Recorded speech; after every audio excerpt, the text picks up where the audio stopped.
Okay, 3. Another big change in all of this is the CD, or the closing disclosure. You may also hear it called the CDF, closing disclosure form, must be delivered and in the hands of the consumer at least 3 business days prior to closing, or as it's now called, consummation. Okay? And remember, the lender is now the creditor, the borrower is now the consumer, closing is now consummation, everybody's favorite. And that CD must be delivered to the consumer at least 3 business days prior to the scheduled closing date. So what are business days? Business days are all days except Sunday and the 10 federal holidays. So Saturday is in the mix. Now, how we calculate those 3 days from delivery to closing depends on the delivery method that the lender chooses to use. There's the mailbox rule. If you use the mailbox rule, if I drop the closing disclosure in the mailbox, it's presumed it takes 3 business days for it to the consumer to receive it, and then my 3 business days start running. So that could be 6, 7, 8 days if they drop it in the mailbox.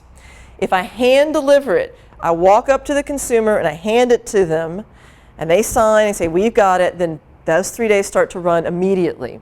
If I email it, you have to have the consumer's consent in advance to receive the CD by email. And then if there's some mechanism by which the consumer can confirm its receipt, the 3 days starts to run when the consumer confirms the receipt by email. If there is no mechanism which they can confirm receipt by email, it's presumed it takes them 3 days to open an email, and then 3 days run. So again, you're looking at least 6 days. And overnight delivery, the 3 days starts to run when they sign for it. It's delivered and they sign for it the next morning. The 3 days starts to run.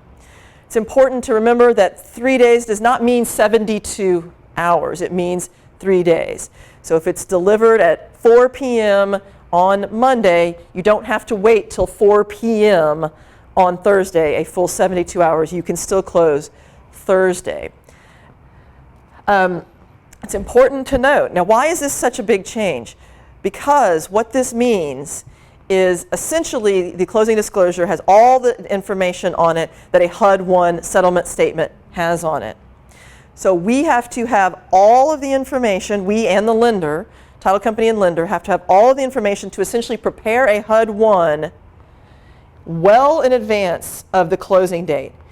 Many of your big box lenders have said they need all the invoices, they need all the documents 7 to 10 to 14 days, some have even said, prior to any scheduled closing date. The reason they have to prepare the CD, get it out to even start the time periods running before we can get to closing. So the old thing of, well, the lender calls and they want to know your homeowner's insurance information. And your borrower says, well, I'm going on vacation this week. I'll get to that when I get back and I'll give him those numbers. No, they can't do that. When the lender calls, they have to jump. They have to move because they are delaying closing. By not getting the invoices, by not giving the documentation, by not responding to lender inquiries quickly, we can't get to CD delivery to start the 3 days running to get to closing. Now, waiver of the 3 days. A lot of people say, well, I'm a sophisticated party. I've closed many deals in my lifetime. I'm a doctor, I'm a lawyer, I'm an engineer. I don't need to look at some closing disclosure for 3 days. It's not going to take me 3 days to figure out if this is right or wrong. And I leave on my cruise on Friday morning. And that cruise costs me $10,000 if I don't go on it. So and I really need to close on Thursday before I leave. So I'm just going to waive those 3 days, okay? Well, probably not. The first thing is that's not a title company decision, that's not a realtor decision, that is a lender decision. So they need to approach their lender and ask if a waiver is possible. But it is highly unlikely that that's going to occur. The CFPB has said they can only think of one circumstance in which they will allow waiver of the 3 days, and that's a bona fide personal financial emergency of the borrower. Well, what's that? Can you give us an example, CFPB? And they said, oh, we can only think of one example. And that example would be if the borrower's home is about to be foreclosed on, the imminent foreclosure of the borrower's home. Well, that doesn't make a lot of sense, because it's going to be the seller's home that's about to be foreclosed on, is why you would need to hurry up. If the borrower is about to be foreclosed on, it's unlikely they're obtaining another loan right now. And so what that means is the CFPB doesn't want this waived.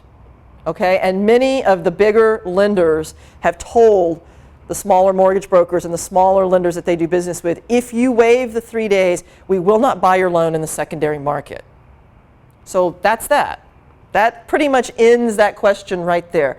But if they do decide to waive it, if the lender does for some reason decide to waive it, they have to document their file that there was this bona fide financial emergency of the borrower which authorized the waiver.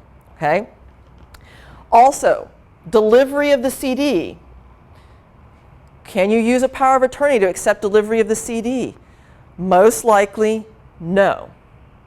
Most of the lenders I've spoken to said, hey, you know, the CD, the actual delivery of that CD to start the 3 days running is so important that we cannot allow someone to use a power of attorney to do that. So your borrower that's going on their cruise, your borrower that's leaving, the buyer that's leaving for Europe for the whole summer and says, well, don't worry about it, I'll give my brother my power of attorney and he can handle all my affairs.